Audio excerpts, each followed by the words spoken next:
So let's begin. Good evening, everyone. Good evening, sir. Good evening, sir. Good evening, sir.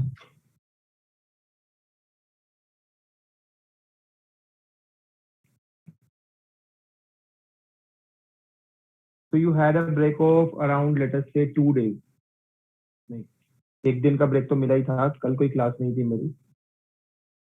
So I believe कि आप लोगों का most of thermodynamics is finished by this time. हो जाना चाहिए. Assignment number 11 तक most of the questions आपके solve हो जाने चाहिए. Clear? आगे चले? Start करें आज का lecture. Yes. So today, students, we are going to start a new chapter in the name of kinetic theory of Yes.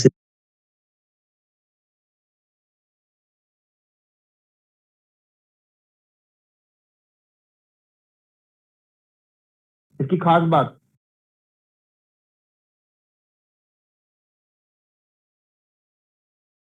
each year 2 questions. इस साल भी 2 क्वेश्चंस आए हैं. 2 क्वेश्चन आप इसी यूनिट इसी चैप्टर में से बने हैं. आज 18 है, 19, 20 को संडे है. After that 21. So we can say कि बाय 22nd और मे बी ज्यादा से ज्यादा 23rd we would be finishing this chapter. So you have in total how many days to study this chapter? 5 or an approximation 5 to 6, right? But that's all. इसके अलावा आपको और time नहीं मिलेगा पूरे साल में 365 दिनों में से, और कोई दिन होंगे ही नहीं आपके पास जब आप केटीजी बैठकर शांति से पढ़ रहे होंगे. एट मैक्सिमम आप रिवाइज कर रहे होगे आज इन 5 दिनों के बाद. तो बस ये 5 दिन है केटीजी पढ़ने के लिए. 2 क्वेश्चन पक्का आने हैं यार. 60 में से 2 क्वेश्चन. 5 दिन पढ़ो, 60 में से 2 क्वेश्चन की गारंटी. चलो शुरू करते हैं. Assignment number 12th and 13th upload हो गया है. Kindly verify. कोई एक बच्चा वेरीफाई करे. Yes, sir.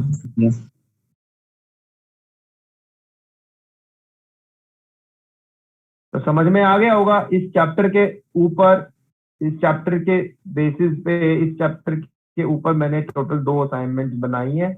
आप दोनों असाइनमेंट्स को टैकल कर लीजिए. केटीजी के क्वेश्चन आपको सोल्व करना आ जाएंगे. स्टार्ट कर देते हैं. केटीजी मतलब कोई थ्योरी. आप देख सकते हो काइनेटिक थ्योरी ऑफ गैसेस. मतलब किसी ने बैठ के कोई थ्योरी लिख डाली, किसी थ्योरेटिशियन ने बैठ के कोई थ्योरी लिख डाली. थ्योरी किस लिए लिखी जाती है, या फिर कोई थ्योरी मैं करेक्ट कब मानता हूं? जब हर कुछ चीज डिफाइन किया जाए, हमने कंप्लीटली एक्सपेरिमेंटली डिफाइन हो जाए.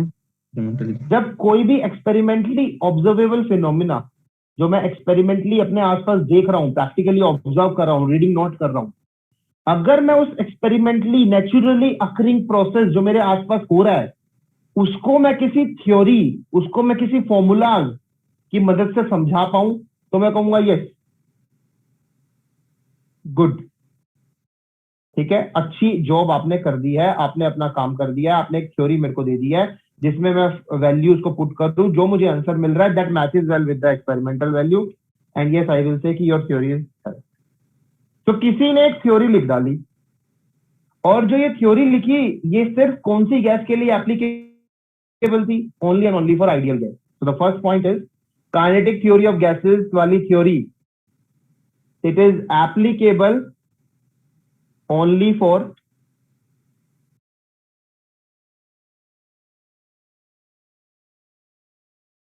Ideal gas.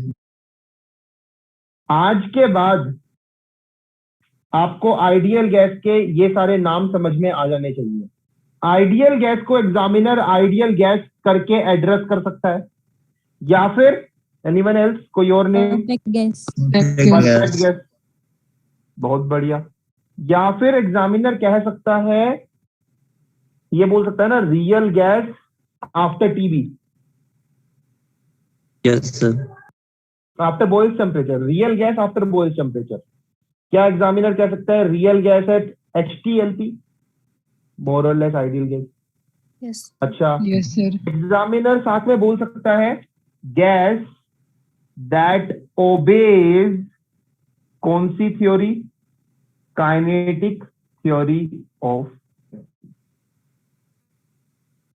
साथ में एग्जामिनर इसका दूसरा नाम दे सकता है and that is Maxwellian gas. और भी नाम है इसके, classical, ideal, Maxwellian gas. So these are few different names of the same thing that is ideal gas. Clear है? याद रहेगा ये sort of? Yes, sir. कुछ याद करने जैसा नहीं है। Ideal gas, perfect gas, kinetic theory of gases के सारे assumptions को, मतलब केटीजी की थ्योरी को जो गैस ओबे करे वो आइडियल गैस ही होती है। केटीजी एक ऐसी थ्योरी है जो सिर्फ आइडियल गैस को समझा पाती है, बस दैट्स ऑल। रियल गैस को नहीं समझा पाती केटीजी। मैक्सवेलियन गैस और क्लासिकल आइडियल मैक्सवेलियन गैस ये दूसरे नाम है आइडियल गैस के। क्यों है आगे पता चल जाएगा। तो इसका मतलब मैं ये कह सकता हूं केटीजी की आपको काफी चीजें ऑलरेडी आती है, क्योंकि मैं आपको आइडियल गैस के बारे में काफी चीजें ऑलरेडी करा चुका हूं। तो केटीजी में जो हम पढ़ने वाले हैं ना, उसमें से 60% या 50% आपको ऑलरेडी आता है। तो try to sit actively, try to answer before I write on the board.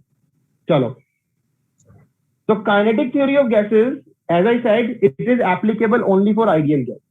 ये मान लेते हैं, लेट अस से कि कोई गैस है which is filled inside a container of volume V और उसके total number of molecules are N। एक कंटेनर है जिसका वॉल्यूम V है, इसके अंदर कोई गैस बंद है। मान लेते हैं इस गैस के जो नंबर ऑफ मॉलिक्यूल्स हैं वो कैपिटल N से डिनोट कर रहे हैं। मान लेते हैं टेम्परेचर इस गैस का T है, प्रेशर जो गैस मॉलिक्यूल्स वॉल पे एक्सर्ट कर रहे हैं that is denoted by P letter से। मान लेते हैं number of moles are N। ठीक है, सो काइनेटिक थ्योरी ऑफ गैसेस क्या है ये थ्योरी देख लेते हैं। KTG is based on few assumptions, or you can say few postulates,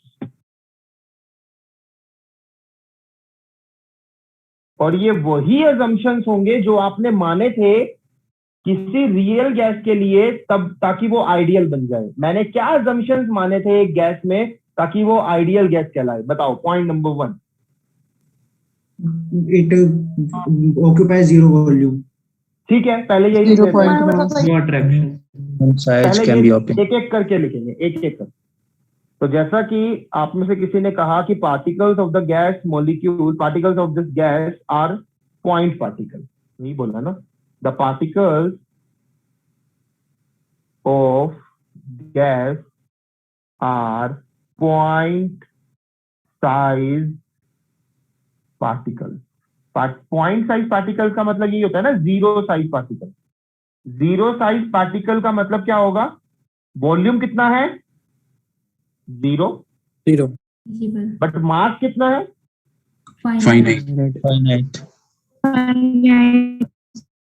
ये पहला अजम्पशन है जो केटीजी थ्योरी का माना गया।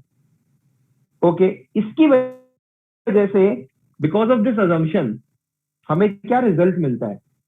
क्या यही रिजल्ट मिलता है कि sir in general U is a function of V and T, but since particles are point size, so therefore it won't matter कि इन पार्टिकल्स को मैं छोटे वॉल्यूम वाले कंटेनर में बंद करूं या बड़े वॉल्यूम वाले कंटेनर में बंद करूं, इंटरनल एनर्जी चेंज नहीं होगी। इसका मतलब partial derivative of U with respect to V at temperature constant is 0। इसका मतलब U is only a function of Temperature. and that not only that, you can also write total derivative like this.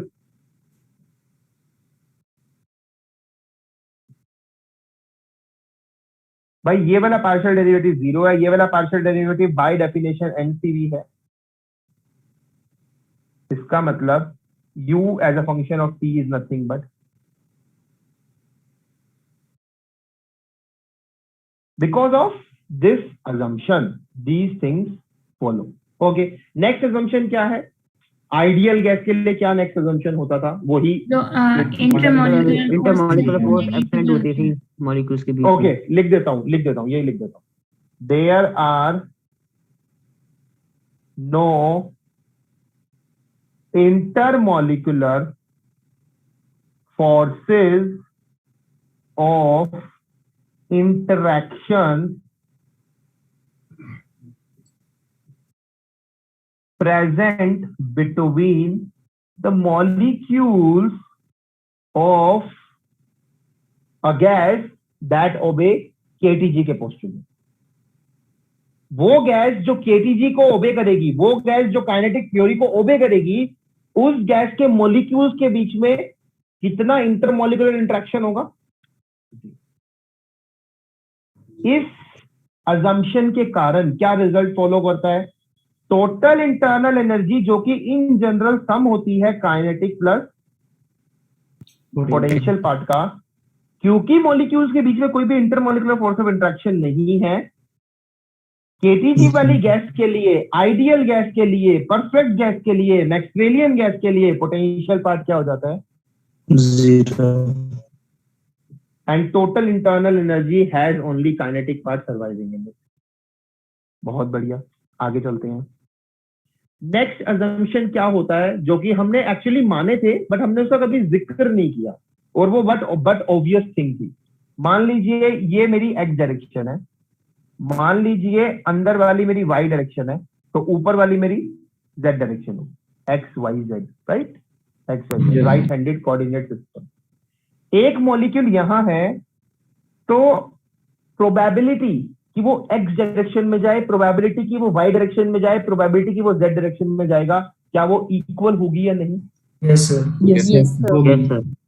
भाई ये तो obvious सी बात है। अगर मान लो ये आयनिक गैस होती, ये मान लो चार्ज वाली गैस होती, इनके पास चार्ज होता हर एक मॉलिक्यूल के पास, और मैं इलेक्ट्रिक फील्ड लगा देता from positive to negative side, मतलब negative to positive side, negative x to positive side electric field लगा देता, तो मोशन मेरा बायस्ड हो जाता ना मॉलिक्यूल्स का। इन दैट केस मॉलिक्यूल्स का मोशन बायस्ड हो जाता अलोंग एक्स, और वो एक्स की तरफ मूव करना ज्यादा प्रेफर करता।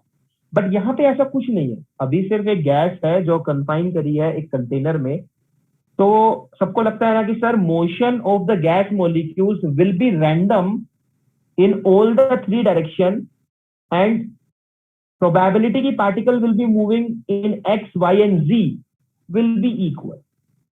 ये सुनो, यस सर। ठीक है, तो नेक्स्ट assumption भी लिख लेते हैं। That is a sort of understanding जो हम समझते हैं किसी भी गैस के लिए मोर और लेस वो एप्लीकेबल होगी, बिल्कुल होगी। तो next assumption, next postulate of KTG is we are assuming that molecules are in random motion in all the possible direction in random manner. Molecules are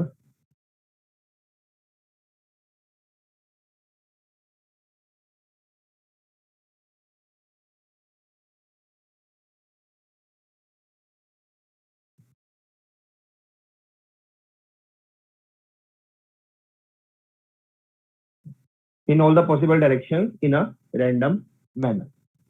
इसके अलावा ये जब मॉलिक्यूल जाके दीवारों से टकराते हैं तो क्या जब वो मोमेंटम ट्रांसफर करते हैं तो उसकी वजह से क्या हमने वॉल्स को कभी मूविंग लिया था? उसकी वजह से जब ये मॉलिक्यूल जाके प्रेशर एक्सर्ट करते हैं, क्यों नहीं लिया था मूविंग? क्योंकि we can for our comfortability we can comfortably assume कि इस मास के सामने, एक मॉलिक्यूल के मास के सामने जिससे जाके वो टकरा रहा है, दीवार का मास बहुत ज्यादा होगा ना। Wall can be comfortably assumed to be of infinite mass. Yes or no?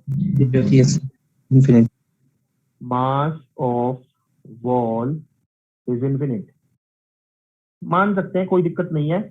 इसकी वजह से जब मेरे मॉलिक्यूल जाके दीवारों को जाके टकराएंगे, तो जब मॉलिक्यूल मान लीजिए Vx से जा रहा है तो वो टकरा करके बिल्कुल इक्वल एंड अपोजिट मोमेंटम से वापस आ जाएगा। यस और no? Equal and opposite momentum से माइनस mvx से वो वापस आ जाएगा। So therefore mass of the wall is infinite and hence walls are assumed to be rigid. That's fair enough. That's digestible.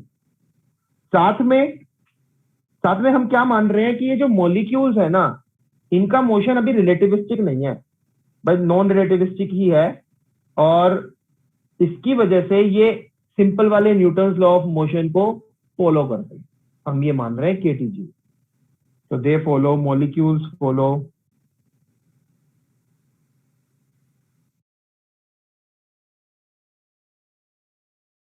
Newton's law of motion. साथ में हम और क्या मान रहे हैं कि ये मॉलिक्यूल इस मॉलिक्यूल से जब टकराएगा तो वो कोलिजन कैसा कोलिजन होगा? Elastic. Elastic. Perfectly elastic. So collision between any of the two molecules of KTG वाली गैस या ideal gas is considered to be, is assumed to be, Elasticity. बोलो Elastic. बच्चों, इलास्टिक इलास्टिक है। Elastic collision between molecules as well as between a molecule and wall of the container is comfortably considered, assumed to be elastic in nature, and thereby not only energy would be conserved, उसके साथ साथ क्या conserve और होगा? Momentum. ठीक है। तो ये कुछ पोस्टुलेट्स हैं, ये कुछ यू कैन से अजम्पशंस हैं जो हम एक गैस के लिए मान के चलेंगे तो वो गैस कैसी गैस होगी? Ideal gas. This is what we already know. अगर हम ये सारे अजम्पशन किसी गैस पे कंस्ट्रेंट, ये सारे कंस्ट्रेंट, ये सारे अजम्पशन, ये सारी पाबंदियां, ये सारे कंस्ट्रेंट हम किसी गैस पे लगा दें तो वो गैस का नेचर कैसा हो जाएगा? आइडियल हो जाएगा। ठीक है। तो मतलब वी कैन से कि केटीजी कोई एक नई थ्योरी नहीं है। केटीजी एक ऐसी थ्योरी है जो सिर्फ आइडियल गैस के साथ डील करती है। Are you people convince? समझ में आ गया यहाँ तक? Yes Yes, sir. जल्दी बोलो। सर साथ में हम और क्या मान रहे हैं बेटा? एक और पॉइंट है कि एक मॉलिक्यूल चला, आगे गया, इससे टकराया, हो सकता है इसको अपना मोमेंटम दे दे। अगर इसको मोमेंटम दे देगा तो अपनी इसकी स्पीड का मैग्नीट्यूड घट जाएगा। हो सकता है इससे मोमेंटम ले ले, एनर्जी ले ले, तो इसका स्पीड का मैग्नीट्यूड बढ़ जाएगा, और साथ में ये डिफ्लेक्ट भी करेगा। कर गया डिफ्लेक्ट। फिर आगे एक और मॉलिक्यूल से टकराया, हो सकता है इससे इसने स्पीड गेन कर ली। आगे एक और से टकराया। तो ये बताओ, ये ओवरऑल जो मोशन है पार्टिकल्स का वो कैसा है? zigzag, zigzag. ठीक है। तो लिख सकते हैं ना, motion, MOTION, motion of a particle, a molecule of KTG वाली gas, of ideal gas is कैसा? जिगजैग। जिगजैग का दूसरा साइंटिफिक नाम पता है क्या? ब्राउनियन। Brownian motion. ओके, बहुत सही है। बट ये बताओ यार कि एक कोलिजन और दूसरे कोलिजन के बीच में मोशन कैसा है? ब्राउनियन है क्या? एक कोलिजन और दूसरे कोलिजन के बीच नहीं no sir. no No, sir, Straight कैसा है? line. स्ट्रेट मतलब ऐसा तो नहीं है ना कि यहां से यहां जाने में ये झूमता हुआ जा रहा है स्पाइरल की तरह? कोई शराब थोड़ी ना पी रखी है इसमें। no ठीक है। sir, तो therefore what we can say, and we can also say कि motion is straight line between two successive collision। बोल सकते हैं ना? बोलो। yes sir, यस साथ में हम क्या अज्यूम करते हैं यहाँ पर?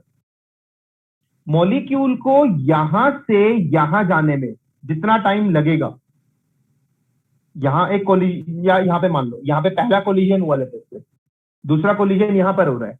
पहले कोलिजन के बाद दूसरे कोलिजन होने से जस्ट पहले जितना टाइम मॉलिक्यूल को लगा, that is very large in comparison to time during a collision.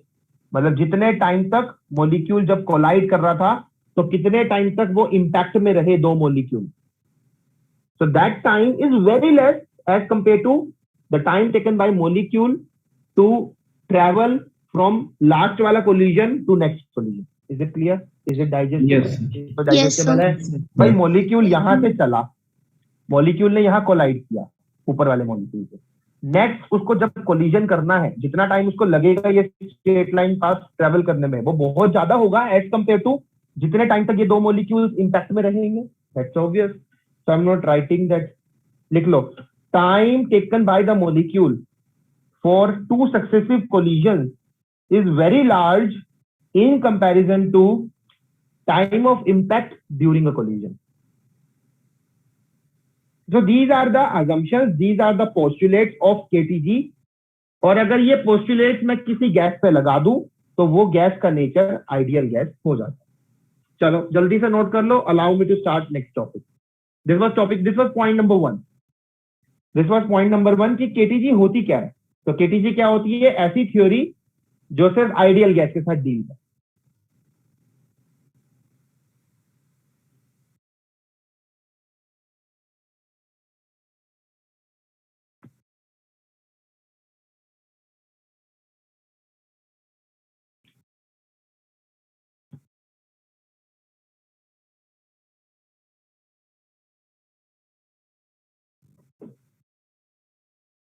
So you had a class before my class? No, sir. No, sir.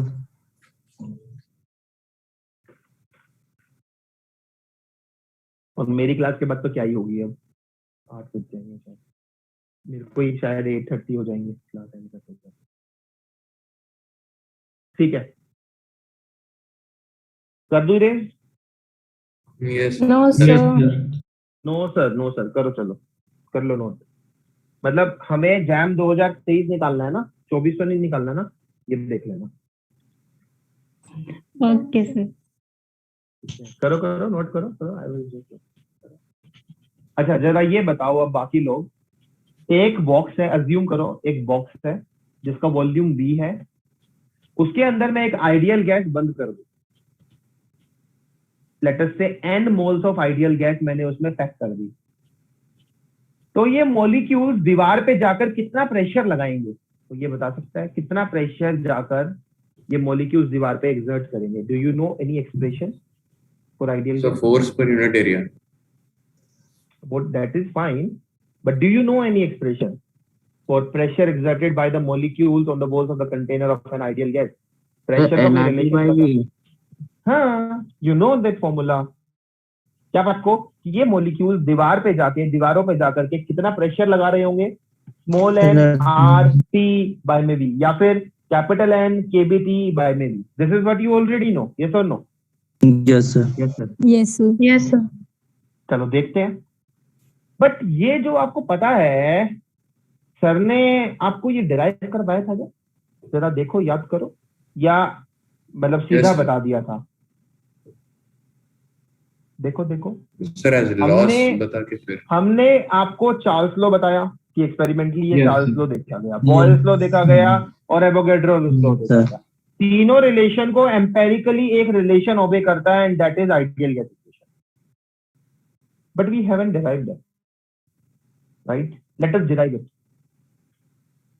So next topic or you can say next point. अच्छा, इस chapter की खास बात ये है कि सिर्फ और सिर्फ हम इसमें कितने पॉइंट्स पढ़ने वाले हैं? 10 point. 10 points. बस दैट्स ऑल. 10 पॉइंट चैप्टर है ये. 10 पॉइंट पढ़ो, 2 क्वेश्चन ले जाओ. ऐसी गारंटी तो कोई नहीं देगा इस दुनिया में. मतलब फॉर श्योर नहीं देगा. कंपेयर कर सकते हो आप. कोई नहीं ये गारंटी देगा कि 10 पॉइंट पढ़ ले बेटा और 2 क्वेश्चन की गारंटी है. फॉर श्योर गारंटी है. हर साल आते हैं, इस साल भी आए हैं 2 क्वेश्चन और बन भी जाते हैं वो दोनों क्वेश्चन जो केटीजी से आते हैं. सो नेक्स्ट पॉइंट इज, मेरे को ये निकालना है कि what is pressure exerted by the gas molecules of an ideal gas on the walls of container.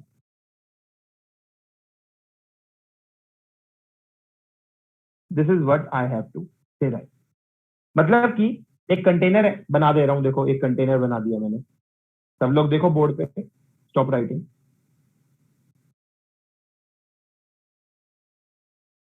इसके अंदर मैंने आइडियल गैस बंद कर रखी है. वो वाली गैस जो केटीजी के अजम्पशंस को ओबे करे, मतलब आइडियल गैस मैंने इसमें बंद कर रखी है.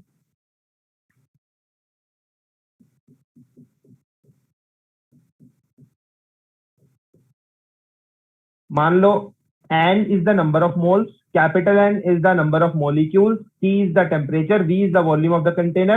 मुझे निकालना है कि कितना प्रेशर P ये गैस मोलिक्यूल्स एक्सर्ट करेंगे इन वॉल्स पे, बट मुझे ऑलरेडी पता है. क्या पता है मेरे को?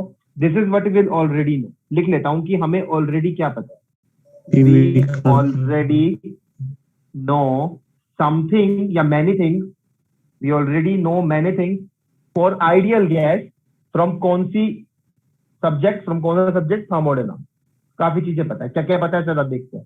प्रेशर किसके बराबर होगा? एन आर बाई वी, जिसको ऐसे भी लिख सकते हैं एन KBT by V. ठीक है. मान लेते हैं बेटा ये मोनोटॉमिक गैस है, मान लेते हैं. तो अगर मोनोटॉमिक गैस है तो जरा अपनी बुद्धि, दिमाग की बत्ती जलाओ और बताओ उसके पास कितने डिग्री ऑफ फ्रीडम होंगे?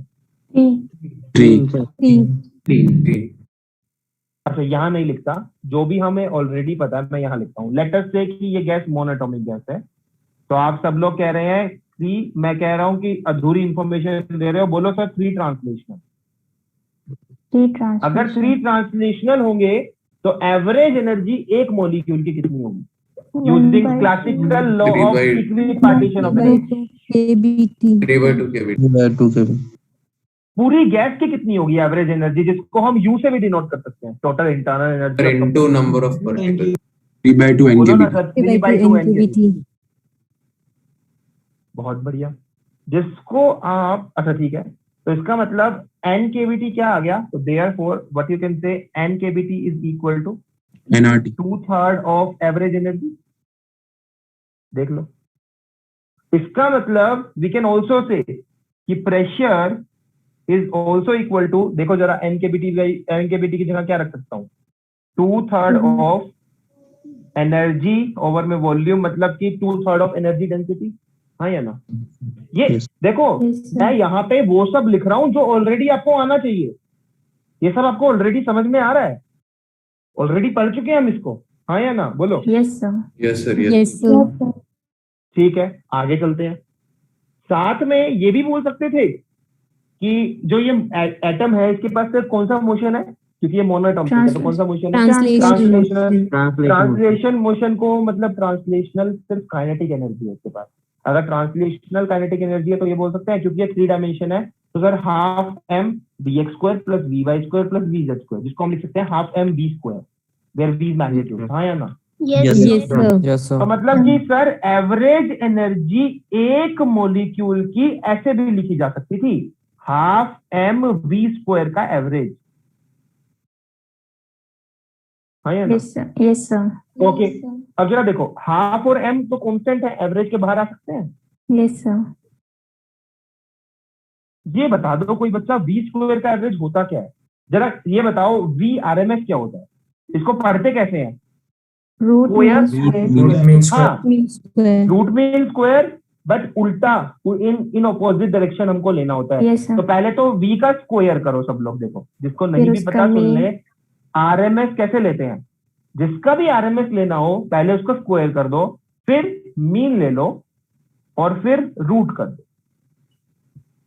तो जरा इसको यूज करके बताओ मुझे, v² का एवरेज हम क्या लिख सकते हैं? क्या हम उसको VRMS² लिख सकते हैं? Yes, sir.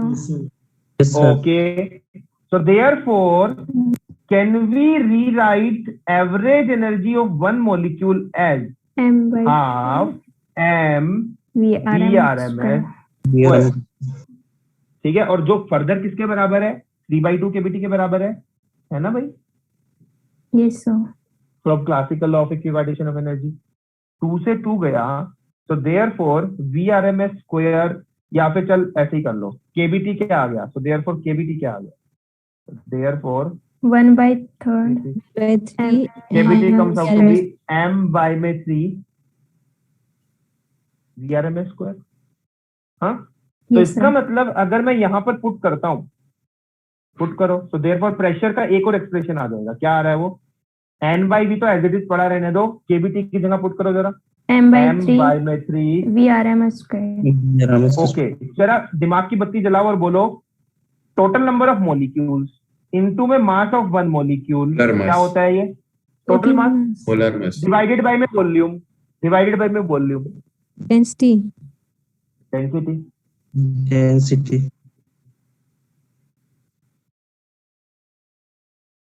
हाँ या ना? Yes, sir. इसका मतलब बच्चा लोग, सब लोग सुनो, हमको क्या ऑलरेडी पता है, मैं वो लिखने जा रहा हूँ। व्हाट वी ऑलरेडी नो, ये सब वो है जो मैंने लिखा है कि आपको ऑलरेडी पता है। We already know, we already understand या we already know that pressure is equal to, pressure का value is equal to nRT by में v, which is also equal to n kBT by में v, which is also equal to 2/3 average energy by में v। Average energy is nothing but, हम thermodynamics को इसमें इसको u से denote करते आए हैं, which is also nothing but 1/3 of,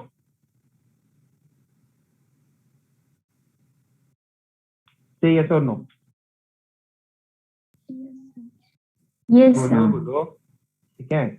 मैं बता रहा हूँ Yes. केबीजी जितना इंटरेस्टिंग चैप्टर नहीं है पूरा थर्मोस्टेट में, सबसे ज्यादा इंटरेस्टिंग चैप्टर केटीजी है। अब ये मत बोल देना सर आपने सेम बात थर्मोडायनामिक पोटेंशियल और Yes, वेक्टर, ठीक है। देखो भाई मेरा काम क्या है, मेरा काम है आपको सिखाना, राइट, आप में इंटरेस्ट जनरेट करना, that is what my job, this is very interesting, ध्यान से पढ़ो। चलो तो रो क्या है, यहाँ पे लिख लो, where rho is equal to n into में एम बाई में v. V R M s square क्या है, जरा देखना, v R M s square क्या है, इससे देखना, 3 केबीटी KBT upon M.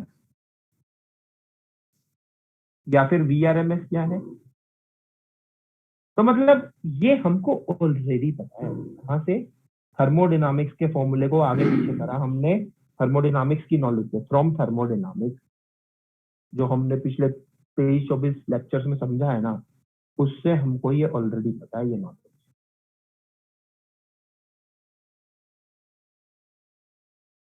चलो, बट क्या हमने सॉर्ट ऑफ इसको कभी डिराइव किया था? नहीं किया, कभी नहीं किया, ठीक है। हम इसको एनालिटिकली लेकर आए थे, जिस रिलेशन से शुरुआत करी उसके बाद ये सब कर दिया। अब हम इसको डिराइव करेंगे। डिराइव करना क्यों जरूरी है, मैं आपको दिखाऊंगा। एक जेस्ट का क्वेश्चन है और एक पेपर का क्वेश्चन है। वो 2 क्वेश्चन ऐसे हैं जो सिर्फ हमारे इंस्टीट्यूट के बच्चे कर पाए थे। द रीजन इज उनको मैंने ये डेरिवेशन कराई थी, बाकी के इंस्टीट्यूट सिर्फ ये नॉलेज दे देते हैं कि आपको ऑलरेडी पता है, ऐसे ऐसे करके कोरिलेट कर देते हैं कुछ फॉर्मूलेस को, right, but no one derive. वो क्वेश्चन जेस्ट वालों ने और एक और क्वेश्चन पेपर वालों ने ऐसा बनाया, that question is not directly this, but वो क्वेश्चन हो ही नहीं सकता जब तक आपको ये डिराइव करना ना आए। You have to sir know. वो जो V R M S equal to root over 3 KBT by M आया, वो सिर्फ मोनोएटॉमिक गैस के लिए वैलिड होगा फिर? देखेंगे देखेंगे, यही सब देखना है। अभी क्या लगता है, अभी तो देख के लगता है ना सर ये सब जो चीज आपने बताई है मोनोटॉमिक के लिए बताई है। Yes. सर क्योंकि अभी ये आपने बताया, F इक्वल टू 3। हाँ जितना फेयर एनफ सर, जितना भी आपने लिखा है वो F इक्वल टू 3 लिखा है। अभी तक तो यही लगता है सर, जो भी लिखा है वो मोनोटॉमिक गैस के लिए लिखा है। अभी देखेंगे। Good question. Can I raise all this stuff? सिर्फ ये बॉक्स को छोड़ के नहीं सर, बाकी सब मैं रेज करने वाला हूँ। Yes, sir. चलो करो, सर एक मिनट कर लो नोट कर लो।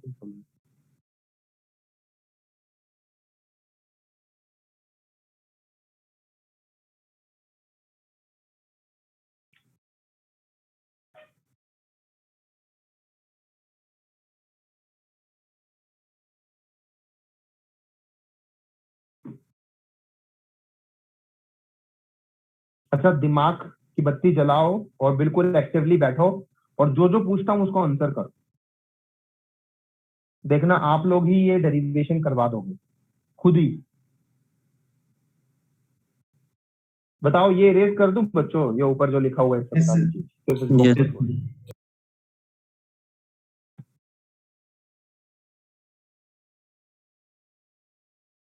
अच्छा, आज का एम क्या है? 7 पॉइंट्स याद रखना, 7 to 8 पॉइंट्स दोनों क्लासेस का मिला करके। तो इसका मतलब समझ में आ रहा है? बहुत ज्यादा Next देर। exam. ढेर सारे कुल मुझे नींद ना आए, मुझे चैन ना आए, सर सोने ना दे असाइनमेंट नंबर 12 से दे करके। तो ऐसा कुछ होने वाला है कि असाइनमेंट नंबर मतलब फील करना स्टार्ट कर दो और असाइनमेंट नंबर 12 के एक बार दर्शन कर लो तो फील हो जाएगा। क्वेश्चंस की स्ट्रेंथ देख लो। तो मतलब बहुत ह्यूज अमाउंट में आपको 105 होमवर्क मिल रहा है। हाँ 105 है। ठीक है, तो एक और बट ये भी इंश्योर करता हूँ कि 3 घंटे जिसने स्मार्टली पढ़ लिया।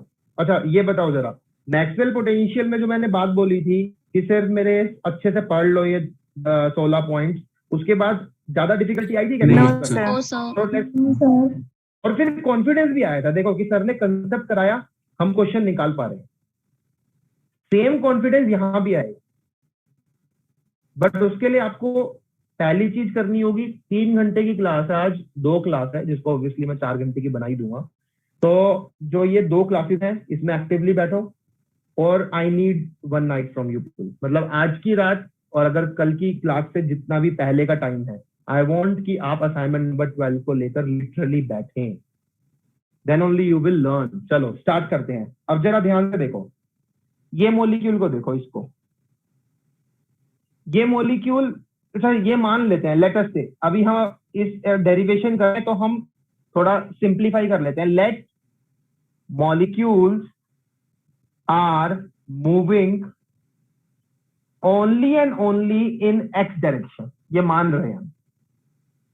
मॉलिक्यूल्स का मोशन सिर्फ एक्स डायरेक्शन, हालांकि तीनों डायरेक्शन है हमारे पास, बट हम मान लेते हैं कि मॉलिक्यूल्स का मोशन सिर्फ एक्स डायरेक्शन में पॉसिबल है, लीनियर मोशन है मान लेते हैं।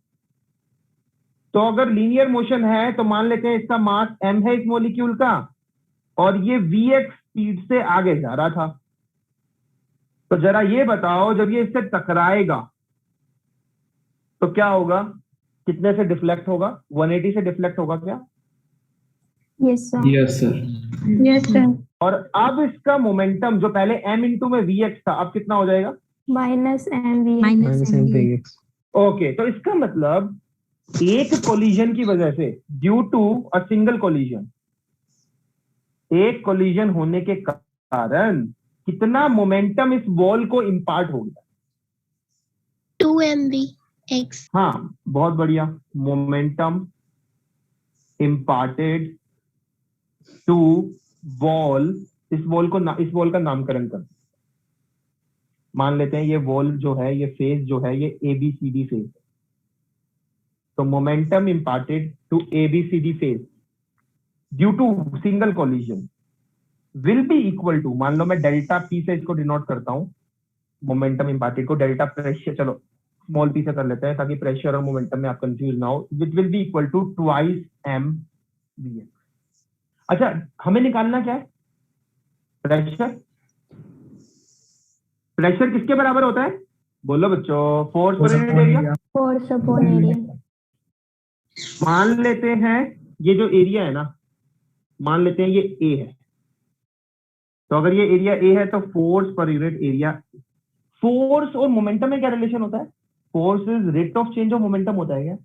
Yes sir Yes, sir. तो इसका मतलब ऐसा कह सकते हैं dp बाई dt, या फिर इसको बोल सकते हैं कितना मोमेंटम इंपार्ट हुआ 1 सेकंड में, कितना मोमेंटम इंपार्ट हुआ 1 सेकंड में, बोल सकते हैं। Yes, sir. यस सर तो momentum imparted to the wall in 1 second over में area of the wall। यहां तक कन्विंस जो सर प्रेशर निकालना है तो momentum imparted to the wall 1 second में निकाल लो, डिवाइड बाय एरिया कर दो, प्रेशर आ जाएगा। हमने अभी क्या निकाला है? Momentum imparted due to 1 collision, but 1 second में कितना मोमेंटम इंपार्ट हो रहा होगा, इसका मतलब हमको निकालना पड़ेगा momentum imparted due to 1 single collision multiplied by number of collisions taking place in, बोलो 1 second। सर ये मेन फ्री टाइम जरूरी है 1 Yes, सेकंड? यस यही होगा, ओपन में एरिया। ठीक है, हाँ बोलो, कोई कुछ बोल रहा था। सर यहाँ पर हम मीन फ्री टाइम लेते हैं ना, तो ये 1 सेकंड ही रहेगा हमेशा।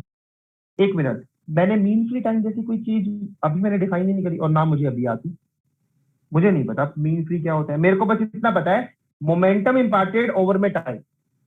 तो इसको हम बोल सकते हैं 1 सेकंड में कितना मोमेंटम इम्पार्ट हुआ, दैट इज फोर्स।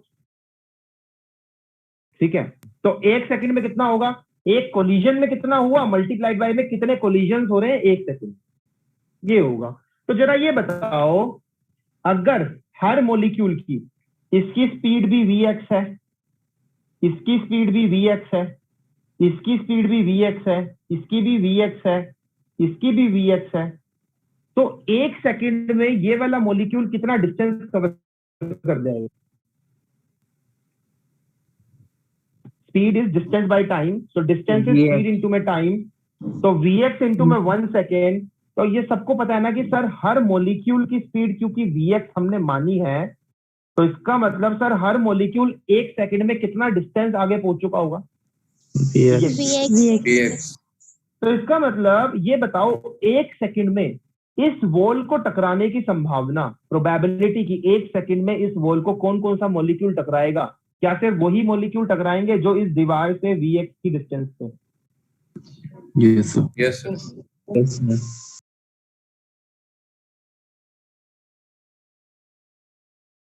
तो मेरे को ये बता दो, number of molecules lying at distance vx from the wall ABCD is equal to how much? अगर total number of molecules n है, टोटल वॉल्यूम v है, तो नंबर डेंसिटी कितनी होगी गैस की? n by v। N by और यार ये गैस है तो मॉलिक्यूल्स होमोजीनियसली डिस्ट्रीब्यूटेड होंगे ना।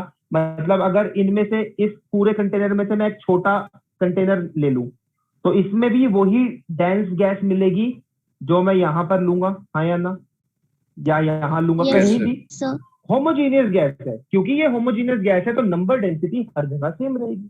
तो इसका मतलब कैन वी से कि total number of molecules over में total volume will be equal to number of molecules lying at a distance vx, मतलब in this volume, in this cuboid जो मैंने इसमें से निकाल दिया है, हाँ या ना। तो अगर मान लो मेरे को डेल्टा एन निकालना कि कितने मॉलिक्यूल्स इस वॉल्यूम में लाई कर रहे होंगे, तो इसका वॉल्यूम कितना है डिवाइडेड बाय में इसका वॉल्यूम कितना है जरा बताओ। Vx. Vx into n. Into में ए है क्या? vx इंटू में ए है क्या? देखो देख लो सब लोग, मतलब मैं Yes, गलत भी sir. कर Yes, सकता हूँ। vx इंटू में, ओके। तो इसका मतलब सबको पता चल गया कि therefore number of molecules which are lying at a distance of vx from this wall is equal to, हाँ या ना? Yes, sir. Yes, sir. और यही मॉलिक्यूल जाकर टकरा सकते हैं, क्योंकि 1 सेकंड में यही मॉलिक्यूल दीवार से जाकर भिड़ सकते हैं। अगर कोई मॉलिक्यूल इस रीजन के बाहर लाई कर रहा है तो 1 सेकंड में वो दीवार तक नहीं पहुंच पाएगा, एट मैक्सिमम यहां जाके रुक जाए। समझ में आ रहा है ना? Yes, sir. Yes, sir. Okay, अब जरा ये बताओ, मैंने क्या कहा था, मोशन कितनी डायरेक्शन में अलाउड है? 3 dimension. वन डायमेंशनल ना, वन डायमेंशनल। Yes, तो sir. मतलब वन डायमेंशनल का मतलब तो ये भी हो गया ना, पॉजिटिव में भी जा सकते हैं, नेगेटिव में। Yes, sir. तो इसका यहाँ पर अगर 100 मॉलिक्यूल्स प्रेजेंट होते तो मोटे अप्रोक्सीमेट तौर पे कितने मॉलिक्यूल जाके टकराते? क्योंकि कितने मॉलिक्यूल्स पॉजिटिव में चल 50%, रहे half. होते। हाँ, सो देयरफॉर कैन बी से कि number of molecules lying a distance vx from the wall बेशक से इतने हो, but number of molecules that are going to collide in a 1 second will be half of this. Yes, sir. So you will say since molecule has equal probability of moving in positive x as that of as well as in negative x, so therefore number of colliding molecules या फिर number of collision that will take place in 1 second will be equal to बोलो बच्चों क्या होगा? Half n by N v V into में vx into में yes? Yes, तो मेरे को sir. ये पता चल गया, देखो number of collision taking place in 1 second, मुझे ये पता चल गया मोमेंटम इम्पार्टेड इन 1 कोलिजन, मुझे एरिया पता है, तो देयरफॉर प्रेशर क्या हो जाएगा? Pressure will be equal to twice mvx multiplied by half n by v vx a। A upon A. देखो जरा क्या क्या कट रहा है, 2 कट रहा है, a कट रहा है, क्या बच गया जरा बताओ। अच्छा जरा ये देखो, n इंटू में m बाय में v क्या होता है? Number of molecules multiplied by Density. एक mass of one molecule divided by में volume. vx vx। V square X. But हमने क्या माना था, जो ये गैस है ये सिर्फ लीनियर मोशन कर रही है, बट अगर एक रूम में आप गैस को बंद कर रहे हो, वो लीनियर मोशन करेगी या तीनों डायमेंशंस में मूव कर रही होगी? No direction. Okay, so therefore you will say कि since gas molecules would be moving या are actually moving in all the 3 dimensions with equal probability. So what we can say, average of vx square would be equal to average of vy square would be equal to average of vz square. Yes or no? But before that हमने क्या माना था कि हर molecule same speed से move कर रहा है, vx vx vx vx yes sir. माना था या Yes, sir. नहीं? ये भी vx से ये भी, बट क्या ये हो रहा होगा एक्चुअली में? नहीं यार, कोई तो कम स्पीड से मूव कर रहा होगा, कोई ज्यादा से कर रहा होगा, फिर वो धीरे धीरे टाइम के साथ चेंज भी हो रही होगी उसकी स्पीड, कोई धीमा हो जा रहा होगा, कोई स्लो हो जा रहा होगा, कोई फास्ट हो जा रहा होगा। तो क्या हर मॉलिक्यूल को vx स्पीड से मूव करना एक सही बात मानी थी? हमने नहीं मानी थी। तो देयरफॉर आपको तुरंत समझ में आता है कि हमको यहाँ क्या लिखना पड़ेगा? vx स्क्वायर का एवरेज। यस और no? Yes, sir. And not only that, हम मोशन को 1 डायमेंशनल नहीं मान सकते, हमें उसे 3 डायमेंशनल मानना होगा, सो दैट vx स्क्वायर का average is equal to vy square का average equal to vz square का average, and we know that v square is nothing but ये होता है या नहीं, vx square plus vy square plus vz square. तो इसका sir. मतलब कैन वी से कि this would be equal to, क्योंकि ये एवरेज सब बराबर है, तो it would be 3 times. So therefore can we say कि vx square का average would be equal to 1/3 of,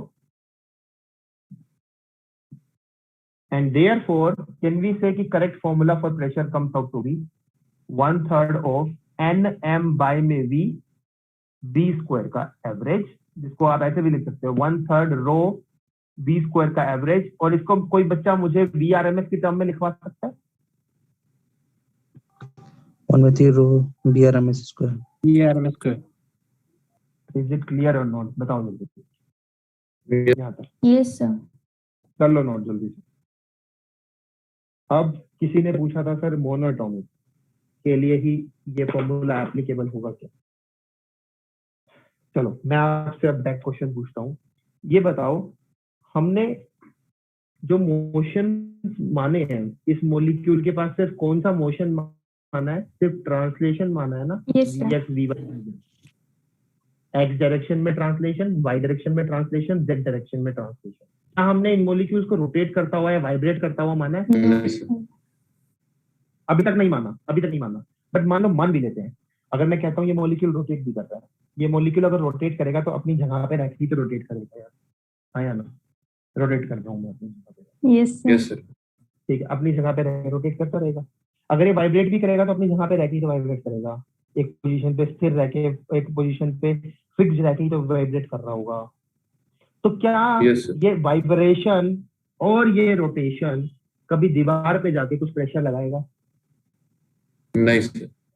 नहीं। सो देयरफॉर हमने तो ट्रांसलेशन ही माना था, बट अगर ये गैस मोनोटॉमिक की जगह डायटोमिक या ट्राइटोमिक होती जिसमें रोटेशनल और वाइब्रेशनल डिग्री ऑफ फ्रीडम भी प्रेजेंट होते, तो क्या ये फॉर्मूला बदल जाता?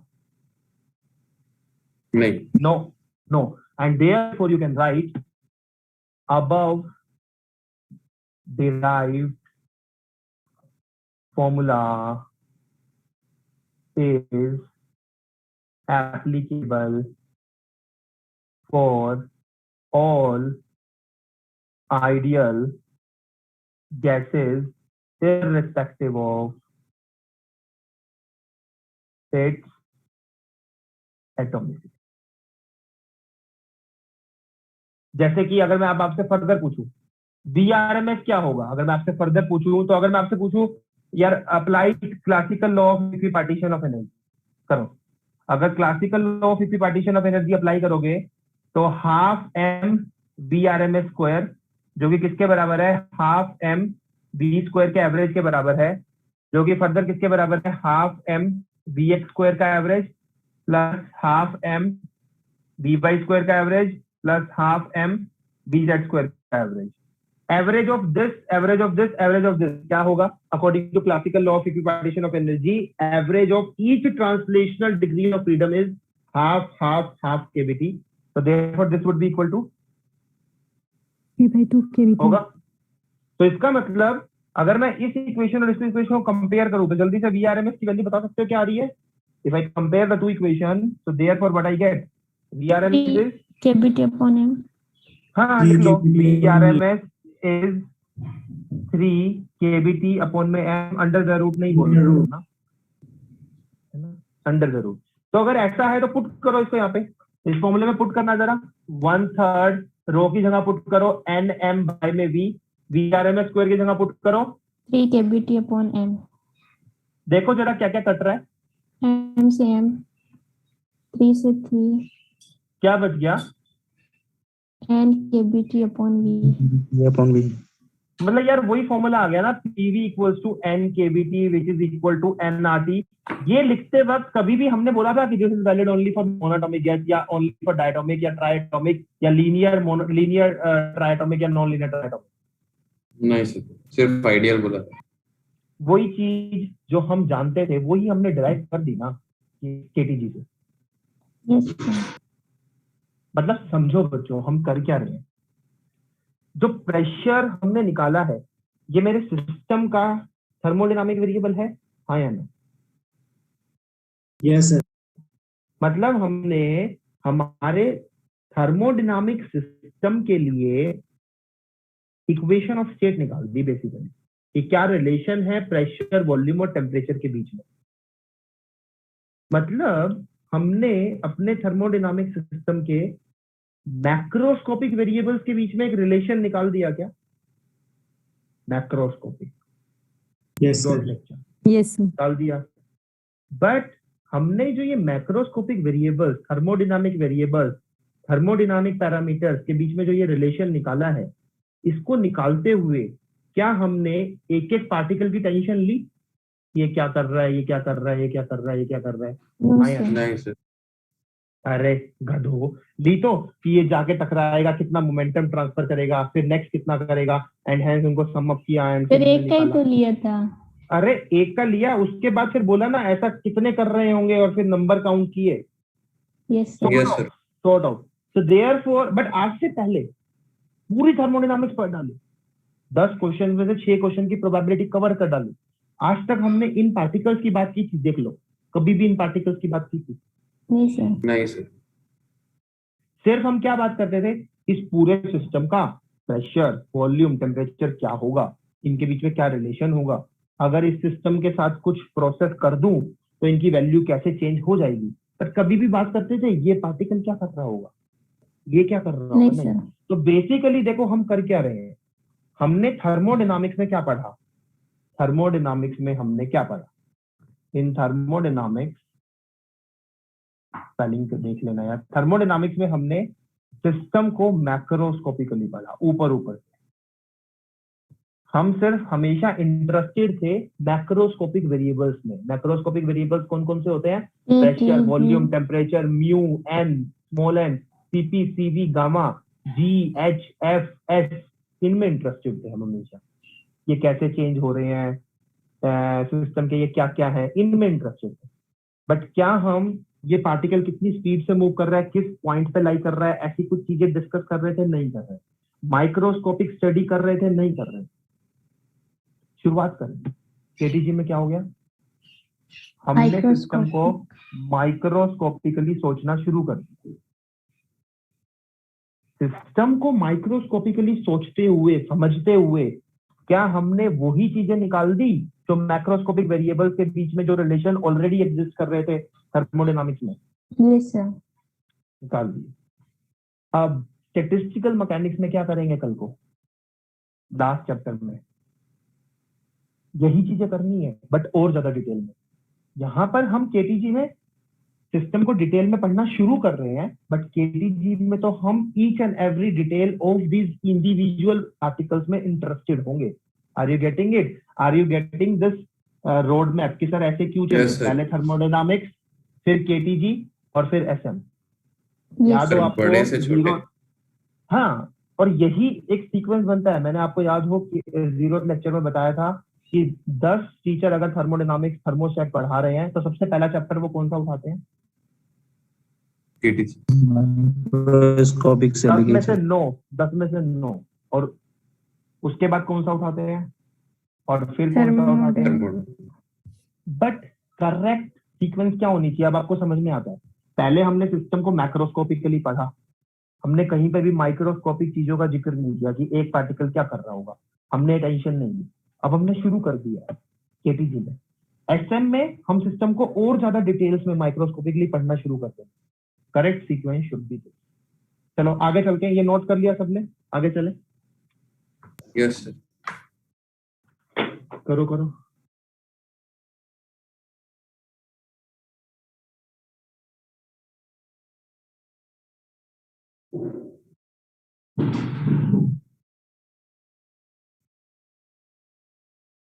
इवन आपको जब स्टडी मटेरियल मिल जाएगा तो उसमें आप देखोगे कि मैंने भी केटीजी का ही चैप्टर नंबर 1 करके डाला हुआ है उसमें। वो इसलिए डाला हुआ है क्योंकि जब स्टडी मटेरियल कोई ऐसा बच्चा पढ़ता है जो सिर्फ स्टडी मटेरियल ले सकता है, वो मैंने उस स्टूडेंट के लिए डाला, right? But correct way of teaching and hence आप लोगों को भी कैसे पढ़ना है, जब भी स्टडी मटेरियल मिल जाएगा, you have to start with 3rd chapter, then go till 7th chapter, और फिर दोबारा से आप वापस आओगे 1st चैप्टर। सर उसमें नोट्स सर, क्या आप- होंगे? सॉरी सर जो स्टडी मटेरियल होगा उसमें क्या होगा मतलब? जीरो लेक्चर में बताया था 2 किताबें होंगी मेरे थर्मोस्टेट की। 2 किताबें हैं, एक थ्योरी वाली बुक और एक असाइनमेंट वाली बुक। सर जो अभी सर असाइन वाली वही बुक क्या? तो अभी आप सब दे रहे हैं। असाइनमेंट वाली बुक क्या दे रहे हैं? सर अभी असाइनमेंट वाली बुक में वही होंगे ना जो आप सारे असाइनमेंट्स अभी दे रहे हैं। वही, बट कुछ थोड़े से ज्यादा भी होंगे शुरू वाले चैप्टर से, ठीक है? प्रैक्टिस कर लीजिएगा थोड़े से क्वेश्चंस, बट ज्यादा नहीं। सिर्फ चैप्टर नंबर जो हमने पहला चैप्टर पढ़ा था, first law of thermodynamics and zero law, उसमें कुछ क्वेश्चंस होंगे जो आपने आज तक नहीं देखे होंगे, तो वो आप कर लीजिएगा। सर आपको कोई आइडिया है कि मतलब प्रीवियस ईयर ट्रेंड्स के हिसाब से कब तक वो मटेरियल आ जाता है लोगों के पास? हाँ, may be 7th of March तक सबका डिलीवर हो जाए, सबका, मतलब जो इंडिया के मतलब फारदेस्ट प्लेस से भी होगा उसका भी डिलीवर हो जाएगा। किसी का तो हो गया होगा ना dispatch? No, Delhi sir. Reason no sir. मुझे बताया था लास्ट टाइम आप में से किसी की तरह हमें मिल गया। नहीं सर, सबने बोला था नो। ओके चलो, तो you can request them, they will Doubt था। Easily dispatch. हाँ बोलो, डाउट बोलो। सर ये जो डाटा निकाले गए हैं सर, ये फ्रेम डिपेंडेंट होंगे क्या? डाटा निकाले गए हैं फ्रेम डिपेंडेंट मतलब, अरे ये सारा नॉन रिलेटिविस्टिक मोशन है भाई, ठीक है? अभी हम रिलेटिविस्टिक मोशन पढ़ ही नहीं रहे हैं। क्या बोला मैंने? These follows Newton's law, classical Newtonian mechanics, ठीक है? एंड ऑल्सो आप एक ऑब्जर्वर हो जो एक ऐसे फ्रेम में देख रहे हो उसको दूर से। ऑब्वियसली आप पार्टिकल के फ्रेम में देखोगे तो कुछ और ही दिखेगा, पार्टिकल वाले फ्रेम में यहाँ बैठ जाओ तो कुछ और ही दिख रहा होगा। Okay sir. चलो, तो अब मैं थोड़ा कंक्लूड करता हूँ कि सपोज हमें डेरिवेशन नहीं भी याद, तो हमें क्या याद रखने की जरूरत है? हमें सिर्फ ये याद रखने की जरूरत है। क्या याद? P = nRT/V, NKBT/V, which is equal to 2/3 of average energy over में volume which is equal to 2/3 of average energy को हम टोटल इंटरनल एनर्जी भी बोलते हैं, average energy, average total energy, average internal energy, internal energy, energy, total energy, ये सब एक ही नाम है, एक ही चीज के नाम है, divided by which is also equal to 1/3 of rho VRMS square. VRMS क्या निकल के आया है, √3 kBT by m, rho is Nm by V। ये जो फॉर्मूला है जो हमें ऑलरेडी पता है, ये एटॉमिसिटी पे डिपेंड नहीं करता। क्यों नहीं करता? क्योंकि सिर्फ ट्रांसलेशन मोशन, मतलब ट्रांसलेशन मतलब एक जगह से दूसरी जगह जाना यूजिंग ट्रांसलेशनल एनर्जी, वो ही रिजल्ट करेगा in sum pressure on the wall. Rotation is always taking place at by being fixed at a position. कोई भी मॉलिक्यूल रोटेट कर रहा है तो वो अपनी पोजीशन पे रह के ही रोटेट कर रहा है। कोई भी मॉलिक्यूल वाइब्रेट कर रहा है तो वो अपनी पोजीशन पे रह के ही, फिक्स रह के ही वाइब्रेट कर रहा है। तो कभी भी जाके दीवार से नहीं टकराएगा because of vibration and rotation motion. दीवार से सिर्फ ट्रांसलेशन मोशन के कारण टकराएगा, and thereby gas monatomic और ट्राइटॉमिक हो, डायटॉमिक हो, यही रिलेशन ट्रू रहेगा प्रेशर के लिए, जो हमको ऑलरेडी पता है। So I am going to erase all this stuff, आगे चलने वाले हैं।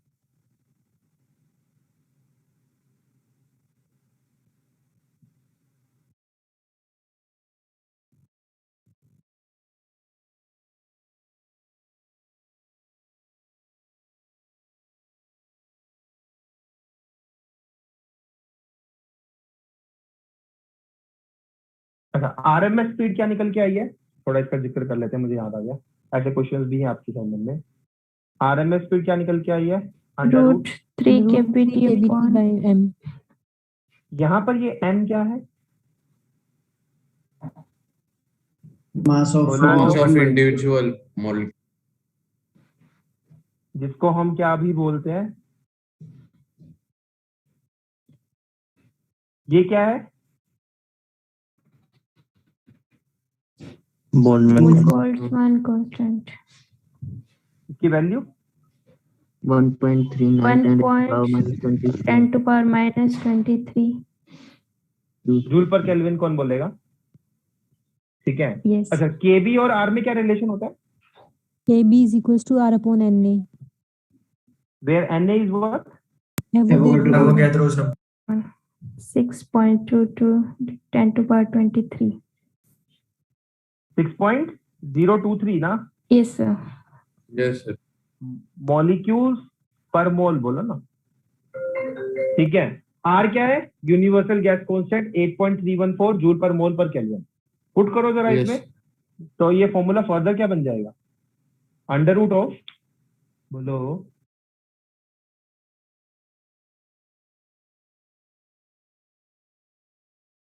एक Yes, sir. मॉलिक्यूल का मास इतना है, अगर को एवोगैड्रो नंबर से मल्टीप्लाई कर दूंगा तो So मुझे molar क्या mass मिलेगा? मिल जाएगा, molar एक mass. मोल का मास ना,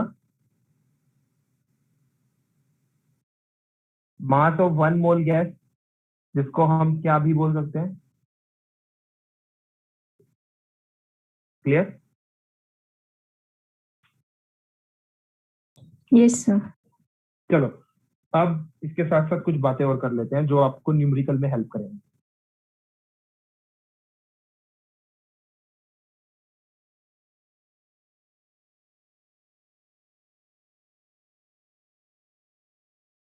सर आपने बहुत पहले बोला था कि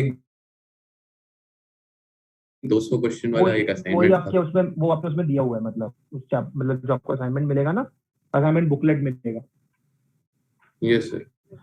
वो ही चैप्टर Okay, नंबर 3 है, वो ही चैप्टर नंबर 3 है, वो आपको उसमें दिख जाएगा, डोंट वरी। Okay.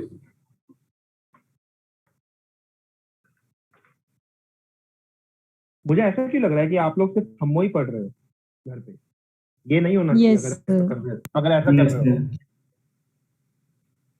मतलब अगर आप ऐसा क्लेम कर रहे हो कि सर हम अपना जो सेल्फ स्टडी है वो सिर्फ इसको ही दे रहे हैं, ऐसा है क्या? सेल्फ स्टडी, सर ज्यादातर Yes, इसको दे रहे yes, सर, सिर्फ sir। इसको नहीं दे रहे। ठीक है, फिर से डिस्ट्रक्टिव इंटरफेरेंस हो गया, किसी का नहीं समझ में आया। सर ज्यादातर थर्मो को दे रहे सर, पूरा का पूरा थर्मो को नहीं दे रहे।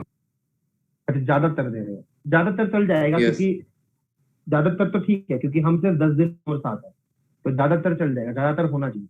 बट पूरे का पूरा थर्मो दे रहे हो तो you are doing injustice with yourself only, अपने साथ ही इनजस्टिस कर रहे हो, ये सिर्फ समझो। आपको एग्जाम में थर्मो फॉर श्योर एक मतलब आपका गेम चेंज कर देगा वहां फॉर श्योर। अभी भी हुआ है, जैम 2022 में भी 10 क्वेश्चन आए थे, मेरा हर स्टूडेंट या most of the student 8 question सही करके आए। 2 क्वेश्चन ऐसे थे जिसमें सिर्फ कुछ ही स्टूडेंट सही करके आए हैं, और वो 2 क्वेश्चन ऐसे हैं जो स्टूडेंट्स तो छोड़ो, बाकी इंस्टीट्यूट्स के टीचर भी गलत सॉल्व कर रहे हैं। अगर आप उनकी आंसर की देखो, वो गधे हैं, वो टीचर्स भी गधे हैं, वो 2 क्वेश्चंस को गलत सॉल्व करके आंसर दे देंगे। तो बच्चे तो ट्रैप होंगे ही जब टीचर से ट्रैप हो रहे हैं। तो मेरे हर स्टूडेंट ने 10 में से 8 क्वेश्चन सही किए, ऑलमोस्ट हर स्टूडेंट ने। तो थर्मो गेम चेंजर की तरह तो सर्व करेगा, बट क्या सिर्फ थर्मो आपको ये एग्जाम क्लियर करा देगा क्या? ऐसा लगता है आपको? नहीं भाई, 60 क्वेश्चन में से अगर आप 40 क्वेश्चन अच्छे से इज्जत से सही करके आओगे, तब जाके आपको मेरी आईआईटी मिलेगी, आईआईटी को वही। अदरवाइज तो फिर एनआईटी से खुश रहना पड़ेगा आपको। समझ में आया? Yes. तो इसीलिए you have to manage your time, आपको टाइम मैनेज करना पड़ेगा, राइट? चलो, बट खत्म वही पड़ेगा। ठीक है, मैं तो यही चाहूंगा ना। आगे चलते हैं। हाँ, तो पुट कर लिया, आ गया। अब जरा देखो, सपोज आपको कोई कहे ऑक्सीजन गैस। ऑक्सीजन गैस मतलब इसका हर मॉलिक्यूल कैसा है? O2 है क्या? O2 molecule. ये बात शायद मैंने आपको पहले भी बताई है। अगर ऑक्सीजन गैस मतलब O2 मॉलिक्यूल, तो अगर मैं आपसे पूछूं यार O2 मॉलिक्यूल को हम फिजिक्स वाले कैसे देखते हैं? ऐसे ही देखते हैं ना, एक ऑक्सीजन एटम, एक बॉन्ड, फिर एक ऑक्सीजन एटम। इसका एटॉमिक नंबर बता सकते हो? 8 होगा क्या? मास नंबर क्या होगा? 16। इसका एटॉमिक नंबर 8। तो मतलब कह सकते हैं कि O2 मॉलिक्यूल का मास नंबर क्या होगा? 32 होगा, 32 होगा। Yes sir. Yes, sir. उस 32 को हम रीड कैसे करेंगे? उस 32 को हम समझेंगे कैसे? मतलब ये 32 है क्या? 32 है क्या? बताओ। तो अगर मैं आपसे पूछूं mass of 1 mole of oxygen gas, तो दैट विल बी 32 ग्राम। 32 ग्राम। वो 32 ये है। नॉट ओनली दैट, अगर 1 मोल ऑक्सीजन गैस का मास इतना है, तो इसका मतलब मास ऑफ कितना मॉलिक्यूल्स? 6.023 into 10 की power 23 molecules Yes, sir. is equal to 32 ग्राम। तो जरा ये बताओ, मास ऑफ 1 molecule 32 by n.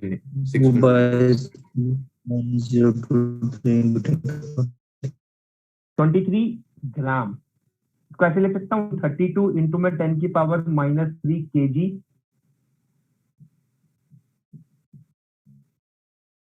बस ये फैक्टर निकाल दो मेरे लिए आप एक बार, ये क्या होगा? 1 by 6.023 into 10 to the 20. निकाल लो, आलस मत करो। क्या ये आएगा क्या? 1.67 इंटू में 10 की पावर -27। ये फैक्टर देखो सब लोग, सब लोग निकालेंगे। Yes, sir. चलो, तो ये क्या होता है? This much is equal to AMU, atomic mass. तो देयरफॉर अगर आपको इस ऑक्सीजन का जो यहाँ पर 32 होता है, इसको रीड करना हो, तो कैसे रीड करेंगे? ये 32 अगर हम बोले what will be mass of 1 mole of oxygen gas, तो 32 gram. What will be mass of 1 molecule of oxygen, so that will be 32 atomic mass units, where 1 atomic mass unit is nothing but, इससे पहले मैंने ये बात बताई है आपको, this is something extra but important, मुझे याद आ गया। तो बड़ी शांति से सुन रहे हो, बड़े हरनामी हो कि सर ये तो पहले भी बता चुके हो। सर रिवीजन हो जाएगा। चलो अब जरा ये देखो, फिर रिवीजन करना है तो करो। चलो हाइड्रोजन गैस की बात करें। हाइड्रोजन गैस को जरा इसको देखकर बताओ मेरे को, अगर मैं आपसे ये पूछूं mass of 1 mole of H2 gas is equal to 2 gram. 2 gram से 2 gram. ठीक है, mass of one molecule of H2 is equal to 2 AMU. AMU which is further equal to 2 into 10 1.7 10 के power minus 27 kg. STP is equal to, जल्दी बता दो, ये इसलिए करा रहा हूँ क्योंकि आज रात को आपको इसकी जरूरत पड़ने वाली है। स्टैंडर्ड टेम्परेचर तो 0 degree centigrade Celsius Kelvin and 0 one degree one atmosphere. 27.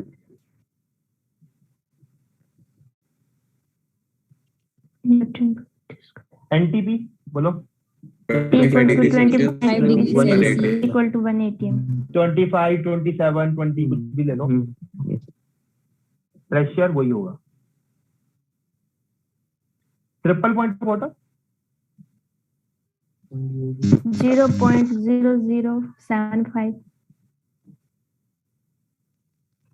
मान लेता हूँ। प्रेशर 611 न्यूटन पर मीटर स्क्वायर. इसको कर लो नोट। पॉइंट नंबर 3 पे चलते हैं हम।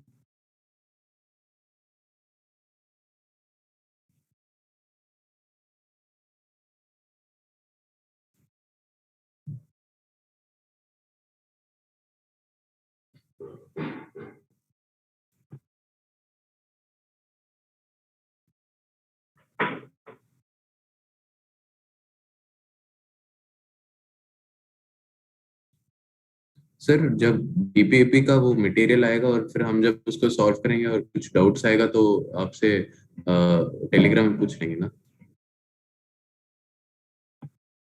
अच्छा, आपको डराने के लिए बोल रहा हूँ, नहीं पूछ सकते, अभी पूछो, अभी जितने डाउट पूछेंगे पूछो, बट हाँ वैसे रिलैक्स करने के लिए आप पूछ सकते हो, तो देख लो। मतलब मैं चाह रहा हूँ कि बस 28 फरवरी दिखे आपको डेडलाइन यार, try to feel that deadline. हाँ सर दिख रहा है, आपके दिख रहा भले है के सर, लिए हम बोल लोग रहा हूँ, वैसे ही मेहनत ठीक है? कर रहे हैं।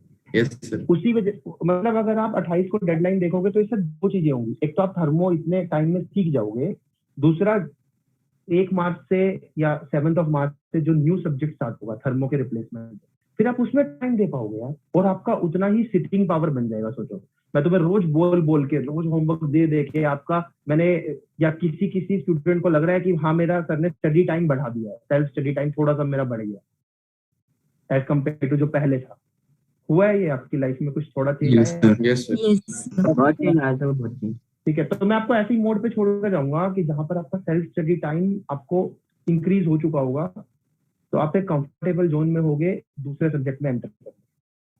तो मैं उस तो time मतलब जब मेरे मैं को आपको ऐसे छोड़कर दिक्कत जाऊं, इसी में आ रहा है कि हाँ मतलब मैं चाह रहा हूँ, मैं दिल से चाह रहा हूँ कि जब मैं आपको छोड़कर जाऊं तब बस आपके सारे डाउट सॉल्व हो। अब उसके लिए आप दिन रात लगे रहो, कुछ करो, कोई फर्क नहीं पड़ता। मैंने आपसे सिर्फ 10 दिन मांगे हैं, कॉलेज की क्लास मिस कर दो, कोई फर्क नहीं पड़ेगा, बट ये 10 दिन आपने थर्मो को दे दिए, थर्मो फोर श्योर बन जाएगा। यस। तो मतलब सर दिक्कत ऐसे लग रहा है कि मतलब जो क्वेश्चंस हम लोग सॉल्व कर रहे हैं ऐसे लग रहा है कि मतलब लिमिटेड नंबर ऑफ क्वेश्चंस तो नहीं हो जाएगा बाद में जाके, क्योंकि आपका जो असाइनमेंट हम तो वो पूरा कर ही रहे हैं, तो बाद में जाके वो क्वेश्चंस मतलब रिपीटेटिव हो जाएंगे और क्वेश्चंस भी कम हो जाएंगे, ऐसे करके ऐसे डाउट आ रहा है सर। ठीक है, अब हमारा सोचो ना, जब हम छोटे बच्चे थे हमें सिर्फ टॉपिक पढ़ा दिया जाता था, हमें नहीं पता यार उसका क्वेश्चन कहाँ से देखें, खुद लास्ट ईयर अरेंज करते थे, खुद उसके बाद उसके न्यू क्वेश्चंस ढूंढते थे। तुम्हें तो सब कुछ कराया मिल रहा है नहीं? मतलब थर्मो में कितने क्वेश्चन सॉल्व हो रहे हैं as compare to other subject? हो रहे हैं नहीं? एनफ नंबर ऑफ क्वेश्चन आप भी कर रहे हो, टीचर Yes. हो रहा है मतलब सर। एक ड्रास्टिक ग्रेडियंट देख पा रहे हो, मतलब ड्रास्टिक एक डिफरेंस देख पा रहे हो कि सर नंबर ऑफ क्वेश्चंस की टैली अगर देखी जाए जो थर्मो में एक्चुअली सॉल्व होते हैं, क्या वो डिफरेंस है या सर ऑलमोस्ट सेम ही है? क्या लगता है? सर डिफरेंट है। हाँ, तो इसका फर्क दिखेगा था, तुम लोगों को दिखेगा, फॉर श्योर दिखेगा, पर वो तभी दिखेगा जब मेहनत करोगे। ठीक है, और दूसरी चीज, हाँ इस चीज के लिए वरी मत करो कि सर हमें डाउट आएंगे तो कैसे सॉल्व करेंगे, कैसे होंगे वो सॉल्व। पहला आंसर तो है आप लोग खुद में उस ग्रुप में लगे रहो, एक दूसरे की हेल्प करो। दूसरा है कि ठीक है, हम बीच बीच में डाउट सेशन लेंगे, बिल्कुल लेंगे, क्लास टेस्ट भी होंगे, आपके मॉड्यूल टेस्ट भी होंगे, बट अगेन आई वांट 28 का। अब तक आप अपने सारे डाउट क्लियर कर ही लो ना, थर्मो को फिनिश करके रख दो साइड में, सिर्फ उसको फिर रिवीजन के लिए उठाना है। मैं Yes, बताऊंगा sir. कब कब उठाना है। Yes, sir. Yes. Next point is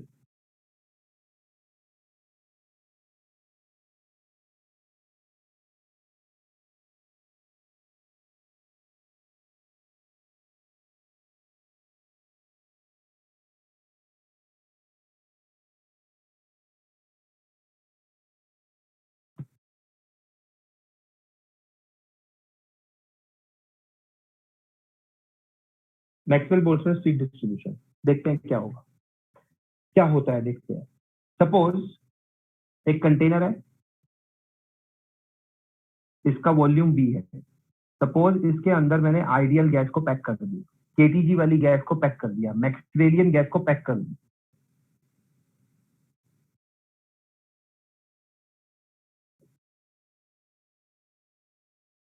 let us से n मॉलिक्यूल्स हैं, n मोल्स है, टेम्परेचर T है, प्रेशर P है। मैं आपसे कुछ क्वेश्चंस पूछ रहा हूं, आंसर करने की कोशिश करना। ये मॉलिक्यूल कितनी स्पीड से मूव कर रहा होगा? ये लेट अस से ये मॉलिक्यूल नंबर 1 है, ये मॉलिक्यूल कितनी स्पीड से मूव कर रहा होगा ये पूछ रहा हूँ। फिर लेट अस से ये मॉलिक्यूल नंबर 2 है, ये मॉलिक्यूल कितनी स्पीड से मूव कर रहा होगा? लेट अस से ये मॉलिक्यूल नंबर 3 है, ये मॉलिक्यूल कितनी स्पीड से मूव कर रहा होगा? ये क्वेश्चंस आपसे मैं पूछ रहा हूँ। साथ में मैं पूछ रहा हूँ, अगर total number of molecules n है, तो इन n मॉलिक्यूल्स में से कितने fraction of molecules would be moving with 200 meter per second? Let us say, what is the fraction of molecules moving with speed 200 meter per second? What is the probability कि ये molecule 200 metre पर second से move कर रहा होगा? What is the probability कि ये molecule 300 metre पर सेकंड से मूव कर रहा होगा? ऐसे क्वेश्चंस को मैं अब आंसर करना चाहता हूं। To answer all these questions, we take help of Maxwell-Boltzmann speed distribution. Maxwell-Boltzmann speed distribution होता क्या, देखते हैं। Probability that a molecule is moving between speed sorry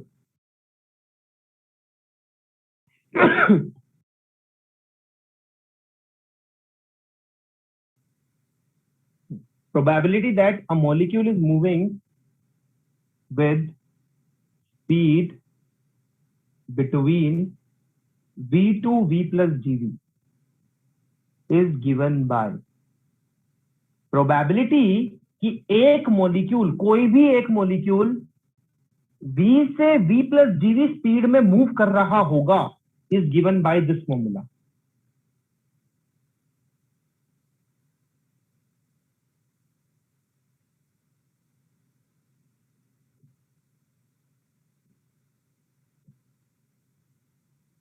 thermodynamics में आज तक आप लोगों को मैंने कितनी चीजें याद करने को बोली हैं कि ये याद कर लो?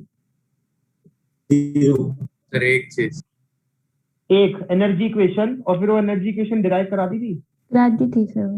पीवी इक्वल टू एनआरटीबीएस डिराइव करा दिया। हार्डली कोई चीज बोली होगी। Yes sir. यही एक इकलौती चीज है, आई डोंट थिंक कि इसके अलावा मैं कुछ बोलूंगा जो आपको याद करने के लिए मैं बोल रहा हूँ। इसको भी अगर मुझे टाइम मिला तो I will derive it in statistical mechanics. इसकी डेरिवेशन स्टैटिस्टिकल मैकेनिक्स से हम इजीली डिराइव कर सकते हैं। So this is a statement which I say कि घोट के पी जाओ। ये आपको बार बार ढेरों बार यूज आएगी केटीजी में। क्या है समझ लेते हैं। प्रोबेबिलिटी कि मॉलिक्यूल V से V प्लस जीवी स्पीड में मूव कर रहा होगा is given by this formula. क्या है ये फॉर्मूला? m ओवर में 2 पाई kBt की power 3/2 4 pi v square dv exponential of minus mv square by 2 kBt। जो एक मॉलिक्यूल की स्पीड है उसकी वैल्यू किस में लाई कर सकती है? एट मिनिमम पॉसिबल वैल्यू क्या हो सकती है स्पीड की? जीरो। ज्यादा से ज्यादा वैसे क्या हो सकती है स्पीड ऑफ लाइट? C। ठीक है, बट हम क्या ले रहे हैं यहाँ पे? क्या ये करेक्ट बात है? क्या ये करेक्ट बात है? No sir. तो मैक्सवेल जैसे कि क्या वैंडरवॉल इक्वेशन ऑफ स्टेट क्या मोस्ट करेक्ट इक्वेशन है जो मेरी रियल गैस को डिस्क्राइब करती है? नहीं। तो इन अ सिमिलर वे जो ये थ्योरी है ना, ये मोस्ट करेक्ट थ्योरी नहीं है। इसके बाद बहुत थ्योरीज लिखी गई हैं और आज भी उन पे रिसर्च चलती है। ये लीस्ट करेक्ट थ्योरी है जो हम पढ़ रहे हैं, बिल्कुल इनिशियल स्टेज। इसमें बहुत फ्लॉज है, बट हमें उनपे नहीं घुसना। V is lying between 0 and infinity. Probability that the molecule will have speed between V to V plus dV is given by this expression. इसको और further समझते हैं। अगर मान लीजिए मैं कहूं what will be the probability? What will be the probability that a molecule is moving with speed v? मैंने सीधा पूछ लिया v स्पीड से कितनी प्रोबेबिलिटी से मूव कर रहा होगा। प्रोबेबिलिटी कितनी है कि मॉलिक्यूल v स्पीड से ही मूव कर रहा होगा? तो आप क्या करेंगे, ऊपर से dv हटा देंगे, क्या हो जाएगा एक्सप्रेशन?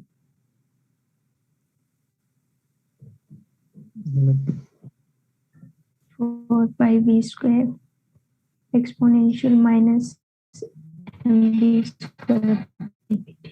हाँ, बहुत सही कर रही है ये बोल के, क्योंकि ये आपको सॉर्ट ऑफ याद होना चाहिए। इससे आप बिल्कुल कंफर्टेबल हो जाने चाहिए, हो जाओगे, आज दूसरी क्लास में ही हो जाओगे। ठीक है, अब जरा ये बताओ,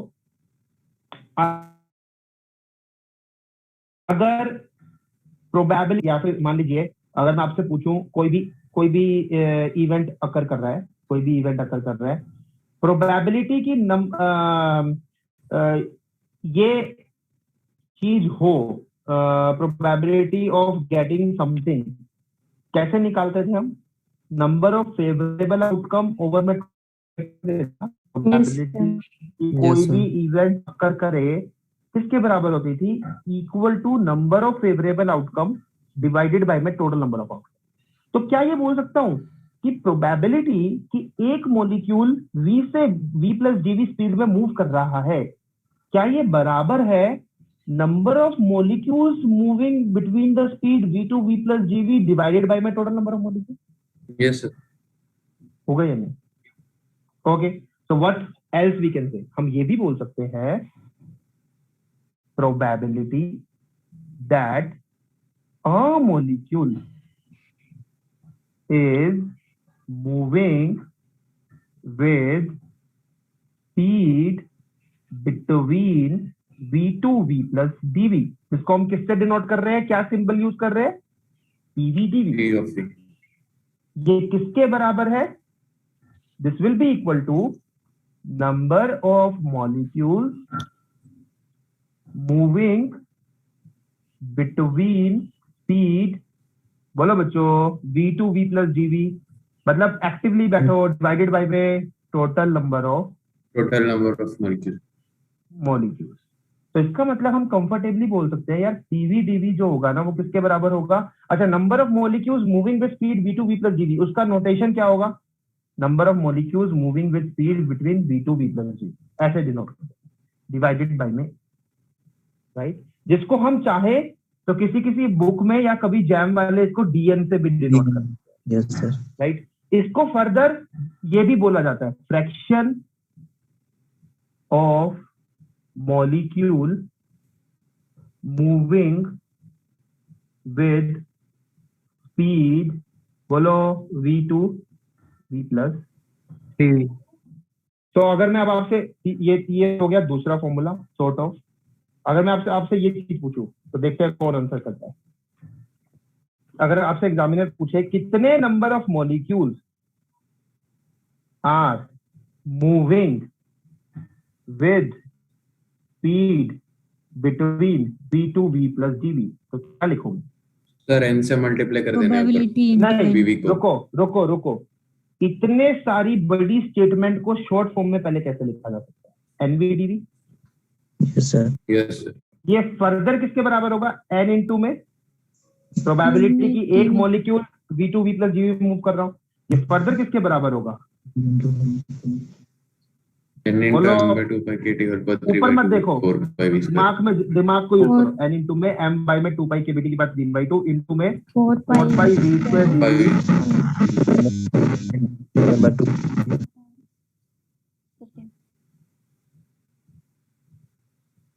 टाइम क्या हुआ है? Sir 6-2. We will sharply meet at 6. Bye bye. Thank you.